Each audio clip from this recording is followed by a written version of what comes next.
Argentina 2026 বিশ্বকাপ জিতবে না। হ্যাঁ, আর্জেন্টিনা 2026 বিশ্বকাপ জিতবে না, এই কথাটা আমি বলতেছি না, এটা বলছে স্বয়ং লিওনেল মেসি। 3-4 দিন আগে একটা পডকাস্টে একটা সাংবাদিক মেসিকে জিজ্ঞাসা করছিল যে আপনার মতে 2026 বিশ্বকাপ আসলে কারা কারা জিততে পারে। তো মেসি সেখানে টপ 5 দলের লিস্ট বলছে। তো বলি, প্রথমে বলছে ফ্রান্স। ভাই ফ্রান্স দলটায় কে নাই? এমবাপ্পে, তুরাম, বারকোলা, চেরকি, মানে ডুয়ে, অসাধারণ একটা দল, ঠিক আছে। এই দলের উপর আসলে 26 বিশ্বকাপ কোনো দলই নেই, এদের মিড ডিফেন্স সব এক্সেপশন। সেকেন্ডে যে দলটা রাখছে সেটা হলো লামিন ইয়ামাল, স্পেন দলটা ওই মারাত্মক শক্তিশালী, ঠিক আছে। এদের সাথে টক্কর দিতে পারবে 26 বিশ্বকাপে এরকম দল খুব কমই আছে। 3 নম্বরে যে দলটা রাখছে সেটা আর্জেন্টিনা ফ্যানদের একটু পছন্দ নাও হতে পারে, কারণ চির প্রতিদ্বন্দ্বী ব্রাজিল। তো তার সাথে একটা কথা বলছে যে ব্রাজিল বর্তমানে একটু অফ ফর্মে থাকলেও তাদের যেসব প্লেয়ার আছে তারা যদি জ্বলে ওঠে ব্রাজিলও ওয়ার্ল্ড কাপ জিতে যেতে পারে।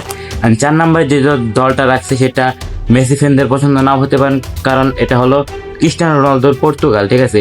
তো রোনালদো আর মেসি তো এটা মানে কি বলবো, আপনাদের আর বলে বোঝাতে হবে না, ঠিক আছে। তো এটা আসলে আর্জেন্টিনার ফ্যানদের নাও পছন্দ হতে পারে, বাট মেসি এটা বলছে যে হ্যাঁ, পর্তুগাল দলটা ওয়ার্ল্ড কাপ জিতে দিতে পারে। 5 নম্বরে রাখছে তার দল আর্জেন্টিনা, ঠিক আছে। তো এখন আসলে অনেকে বলতে পারেন হ্যাঁ জিতে যেতে পারে তো আর্জেন্টিনা বিশ্বকাপ, বাট সেটা তখন দেখা যাবে। বাট মেসি নিজের মতো প্রেডিকশন দিয়েছে শক্তিমত্তার বিচারে, স্কোয়াড শক্তিমত্তার বিচারে আসলে এই দলগুলোই টপ 5 লিস্টে জায়গা পাইছে।